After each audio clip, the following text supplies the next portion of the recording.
ah, wala naman pong makikipagdebate doon sa present nyo. Meron naman pong talagang mga legitimate cases na nakatutulong po talaga yung tupad. Kagaya po ng mga ilan na inyong ipinakita sa ngayon. Ngunit palagay ko ay hindi natin magagamit siya pangkalahatan. Let's say it cannot probably represent a microcosm of the entire country. Sapagkat unang-una po ang tupad karaniwan ay tinatawid sa mga politiko na kagaya namin. Nung ako po ay nasa House of Representatives, ako po ay beneficiary rin ng tupad. At ayun nga, ang ginagawa po namin, namimili kami nung talagang karapat-dapat na makatanggap ng ganitong mga tulong. Hindi ko po masasabi na yung mga kasama ko ganun ang ginagawa. Ang totoo niyan, itong 2025 po, bago ako mag-graduate sa 19th Congress, alam naman po ninyo na ako ay hindi na maganda yung turingan namin sa House of Representatives. Kaya pati po yung aking allotment sa tupad, tinanggal. Sa AIX, wala na rin. Lalong-lalo na yung AKAP, wala na rin. Kasi ganito pag-politicize po ang isang pantulong dapat sa mga karaniwang mamamayan. Siguro po, Mr. Chair, ganito ang nangyari dahil maski na po yung COA, tinatanggap naman po niya na talaga pong nakatulong kayo. For example, in 2024, 26 billion ang inyong budget. Ang utilization niyo is 96%.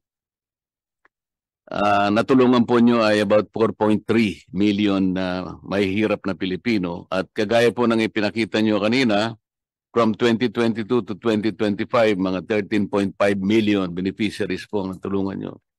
Ngunit sabi ng COA, sa kanyang pangkalahatan, however, sabi niya po, the propriety and or validity of the financial assistance granted to the beneficiaries could not be ascertained in NCR, CIR, Regions 1, 2, 4A, 4B, Region 8, and Region 9. Marami-rami rin po ito. Due to excessive payments or availments of 477 beneficiaries, amounting to 2.5 million, and most of these are incomplete and deficient documents. So, maganda po yung objectives ng tupad. Ngunit yung implementation po ay hindi natin gaanong mapangahawakan until and unless probably the department could present an impact or effectiveness assessment para masabi po natin nagkaroon talaga ng national transformation, kagaya po ng sinasabi ninyo. Alam po ninyo, kagaya po ng sinabi ko na kay Mr. Chair, dahil po siguro sa frustration ko bago ako mag-graduate sa House of Representatives, binilang ko po kasi yung ating mga programs na pantulong po sa mga kababayan nating may hirap. Maliban po sa 4Ps, meron tayong MAIP, ito po yung sa DOLE, ito po yung sa DOH. Sa DOLE po, ito yung tupad, sa DSWD, AIX, at saka yung AKAP. Pag sinuma po natin lahat, yung 5 na yon, 194 billion pesos. Ngunit wala pong malinaw na record na ito talaga ay naibigay dun sa dapat na bigyan. Isa po ako sa pwedeng makapagpatunay, lalong-lalo na po nung itong nakaraang eleksyon na ginamit po yung tupad, AIX, AKAP, para po ma-impluensya ang ating mga botante. Kitang-kita ko po lahat yun. Sa Makati, yung dapat nakapuntahan ng pera na yan, sana man lang ang tinatarget po natin about 5.5 million households na may hirap. Katumbas po ng 25 million Pilipinos. Pero wala pong record na malinaw na talagang tinanggap ito ng about 25 million poor Filipinos. Malaking halaga po yun. 194 billion. Kaya ako po ay nagpasya na mag-file ng isang panukalang batas. Imbes na po yung ayuda na ganito. Unang-una, Mr. Chair, I'm not trying to belittle yung programa pong ginawa ng DOLE at iba't ibang mga ahensya. Ngunit dahil nga po sa implementation ay napakahirap pong sundin at saka i-monitor lahat, kaya nakikita ko parang sayang lang po yung perang pinagsama-sama para tulungan ng mahirap. Yung panukalang batas po na akin pong isinusulong, imbes na po tupad, AIX, AKAP, MAIP, nandyan pa rin yung 4-piece. Ang sabi ko po, lahat ng mga households na kumukonsumo ng at least 200 kilowatt hours, yun po yung ilibre na lang natin. Diretso po sa household, hindi na po sa pamagitan ng politiko, wala na po yung corruption. Alam po niyo kasi yung hindi po natin namomonitor, hindi lang tupad, lalo na yung AIX saka yung AKAP, hindi naman po talaga na ibibigay yung tamang halaga. AIX, for example, is 3,000 pesos. Pero magtataka kayo, sa ibang lugar, 500 ang binibigay, 1,000. Yeah, ganun din po sa tupad, yung iba. Kapag ka po ang ginawa natin, 200 kilowatt hours, libre na po. That will be about 2,000 to 2,500 up to 3,000 pesos per household. Wala na pong corruption kasi diretso sa kanila. Sa politiko naman, wala na makakapagpasikat. Kasi 2025, akala mo galing sa bulsa nila. Sayang po yung pera. Kinuwento ko po, ang matitipid natin siguro wala pang 100 billion kapag diretso na sa tao. At at least 200 kilowatt hours. So, yung 194, alaki po ng natipid natin. Gusto ko lang pong ipaalam sa inyo na I think that is the most practical alternative.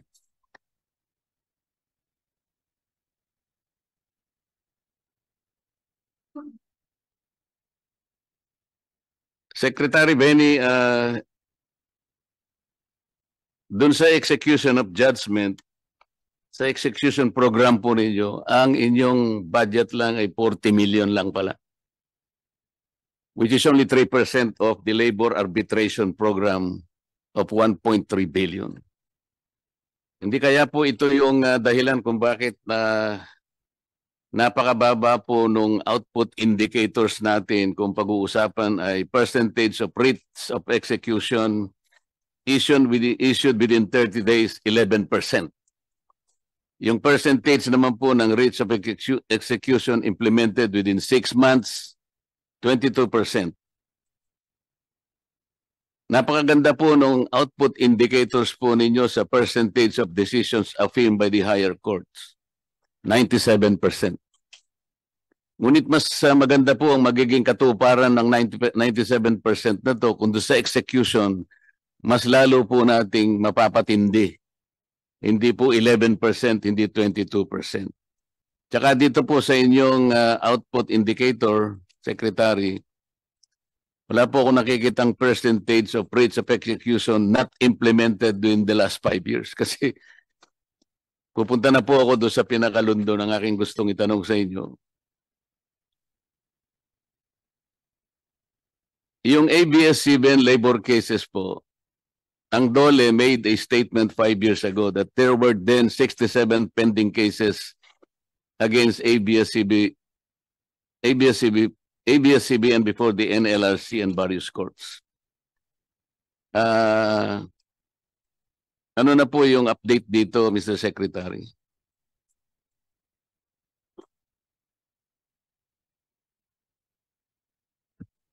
Maraming salamat po, Mr. Chairman. Konting pananalita lang po dun sa dalawang unang punto na binanggit po ng ating kagalang-galang na Senador Marcoleta. Welcome po namin yung inyong panukala na maging simple ang implementasyon ng programa pagsamasamahin kung yan po ay makakatulong para maiwasan po yung mga duplication. Ikalaw po, guys ko lang sabihin na sa bahagi po ng DOLE dahil ang tupad ay cash for work program, closely monitored po namin at meron po kaming pinatutupad na guidelines pero kagaya po ng nabanggit ko kanina sa akin pong pangunang pagsasalita na ina-accept po namin na amin tinatanggap na hindi naman po perpekto ang mga sistema, implementasyon ng DOLE. Subalit gagaya po ng inyong mga mungkahi, amin mong tinatanggap yan para maging gabay namin. So, on the issue of execution naman po siguro, especially in particular yung sa ABS-CBN, Mr. Chairman, may I request that yung detalye po ay ipagkaloob niyang ating pong chair ng NLRC para po bilang tugon po sa katanungan ng ating pong Senador Marcoleta. Mr. Chair, yung gusto ko lang malaman, yung 67 pending cases against ABS-CBN, mayroon po kayong statement 5 years ago. Gusto ko lang malaman ano pong nangyari doon sa 67 pending cases based on your statement 5 years ago. 5 years ago po, Noon po ay 67 cases po ang pending. pwede po bang meron ba tayong detalye dyan na ano para dun sa ano? Siguro po kasama yung sa GR number 2024-81 promulgated by the Supreme Court on September 8, 2020, which involves 8 consolidated petitions for review on certiorari under Rule 45 of the revised Rules of Court. Ito 8 cases lang po pero consolidated. Hindi ko po alam kung anong connection niya sa 67 pending cases. Pero ito pong 8 consolidated petitions po ay 43 nito ay regularization cases covering 83 employees and 44 illegal dismissal cases covering 37 employees. Mr. Chair, kaya ko po ine-emphasize ito. Ito po ay mga dating trabahador ng ABS-CBN na nakarating po hanggang sa Korte Suprema dahil sa kanilang mga kaso na isinampa laban sa ABS-CBN. Ang ABS-CBN po palagi nilang sinasabi na ang kanilang mga empleyado ay tinuturing nilang kapamilya. Ito pong mga kasong ito ay ipinanalo nila. Ang Korte Suprema na po ang nagsabi na meron silang karapatan na nilabag ng ABS-CBN. Sa kabila ng kanilang pagsasabi na wala silang violation kahit ilan, kahit ano. Ganun po ang kanilang ipinamamarali sa ating lipunan. Na hanggang ngayon, ang inyong lingkod ay kanilang tinutuligsa na wala na raw akong ginawa kung hindi yung isara yung kanilang, hindi po ako nagsara sa kanila. Ang nagsara ay yung pong kanilang mga paglabag na napakarami na ayoko nang i-discuss sa kapulungan ito. Ito po yung ilang bahagi ng desisyon ng Korte Suprema. The employees who were illegally dismissed shall be reinstated to the work pool. They're likewise entitled to back wages. Pero ang karamihan po, Secretary, alam na natin, ayaw na nilang bumalik eh. Na-trauma na sila sa ABS-CBN. Kaya po yung kanilang inihingi na lang at ang kanilang mga records binalik na nga sa NLRC. And for the record, Mr. Chair, gusto ko pong malaman ang kapulungan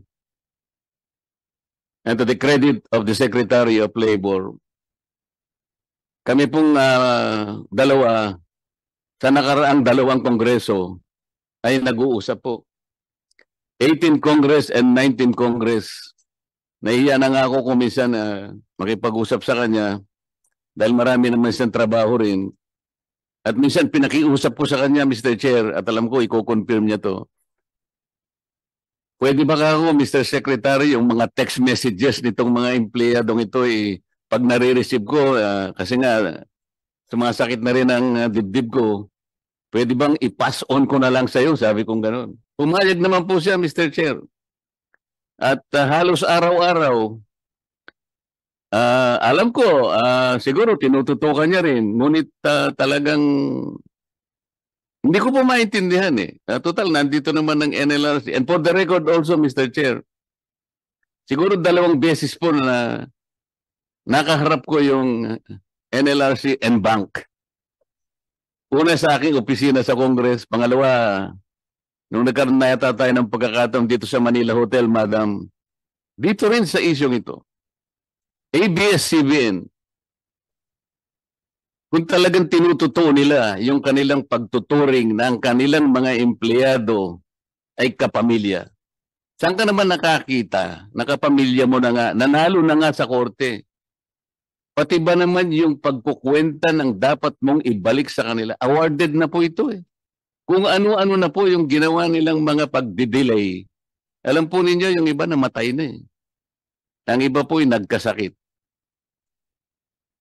Hanggang ngayon po eh. Tumatawag pa rin sila sa akin, madam. So, National Labor Relations Commission. Minsan po may nagbiro sa kanila, Mr. Chair. Sir, saan niya, pwede ba nating isuggest kanya sa NLRC, palitan natin ang pangalan nila? Ano naman ka ako ipapalit natin? Sa palagay mo, pag pinalitan natin, bibilis ka ako yung pag-resolve ng problema nyo. Baka sakali po. O ano ipapalit natin? National Management Relations Commission. Kasi daw po, madam, mas makiling daw kayo sa ABS-CBN. Hindi naman ako naniniwala na ganun kayo.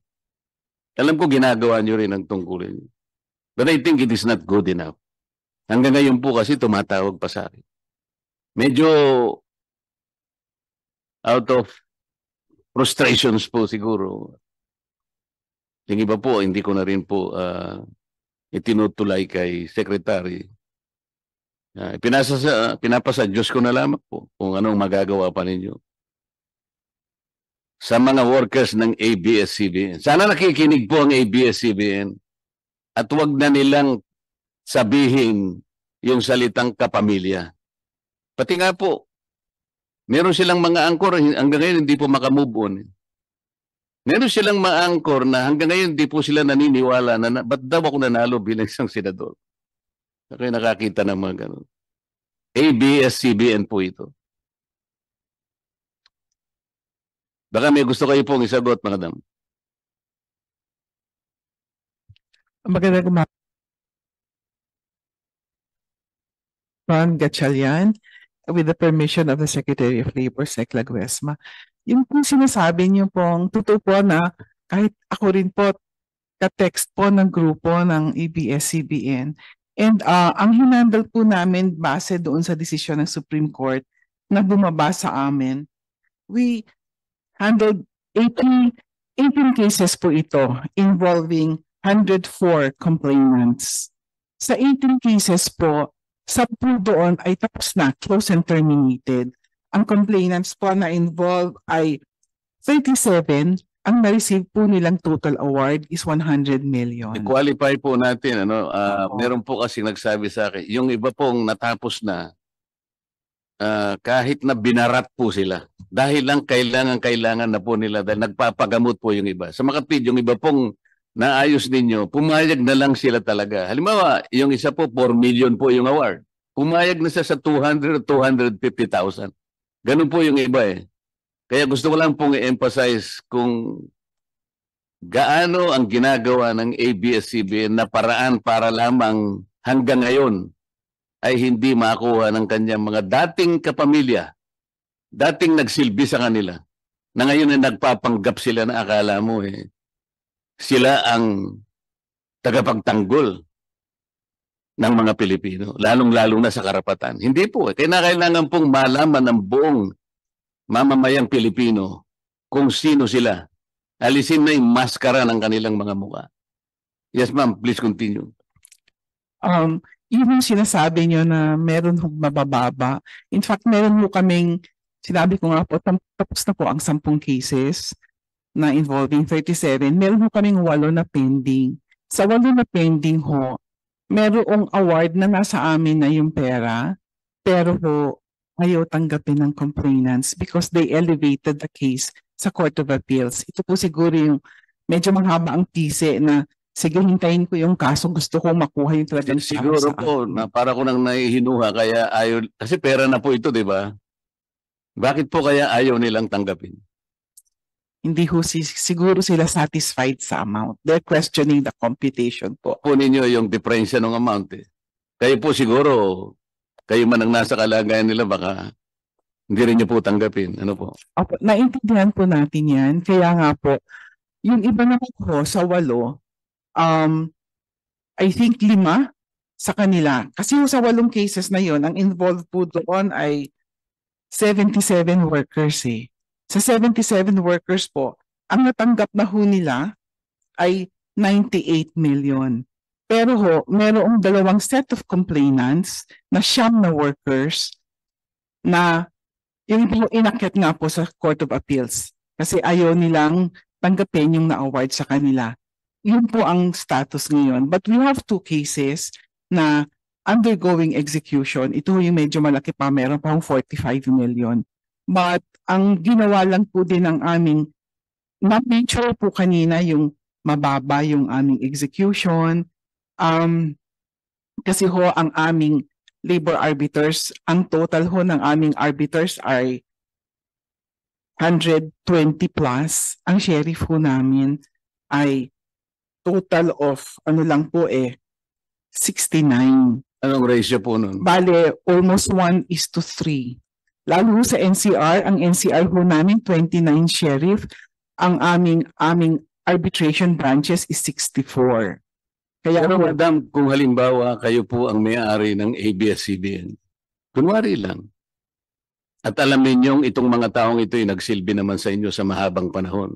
Hindi kayo nagkaroon ng kayo ng konting dispute, kaya umabot po roon. Ngunit tinuring nyo silang kapamilya. Kung kayo po ang may-ari ng ABS-CBN, pahihirapan pa ba ninyo ito? hindi po.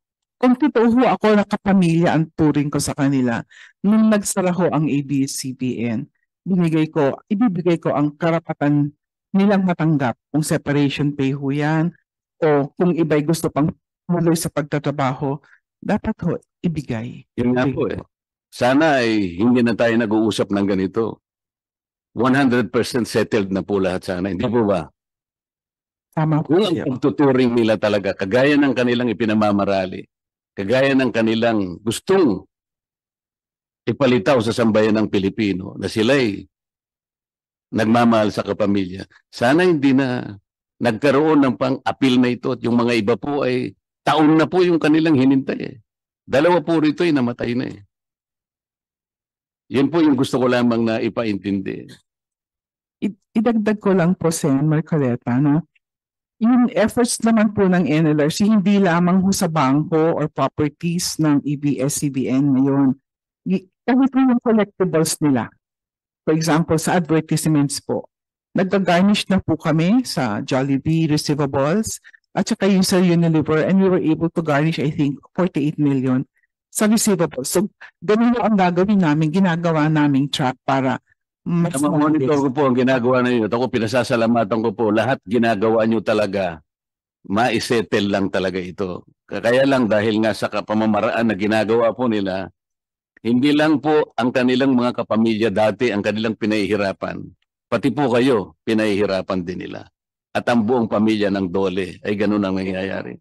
Sana po yung mga employers natin ay magkaroon ng magising sana sila sa katotohanan na hindi ka naman lalaking ganyan kung hindi sa tulong ng mga manggagawa mo. Dapat ibigay mo sa manggagawa ang ganang para sa kanila.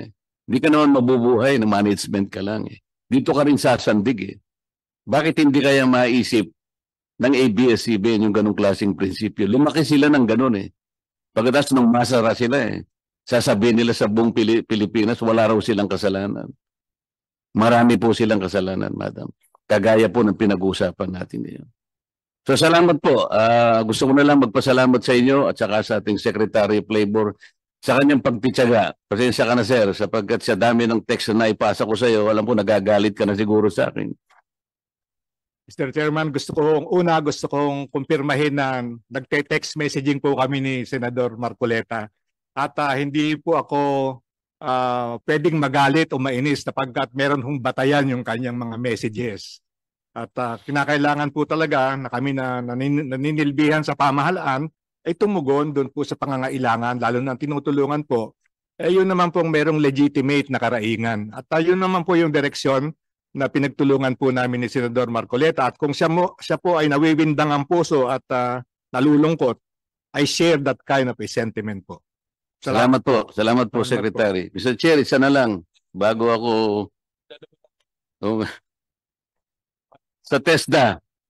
Wala po akong tanong sa inyo. Meron lang po akong proposal sa ating chairman. Pwede ba natin siyang bigyan ng yung budget nila ay 5% ng entire education pa? Kasi 2% lang. Para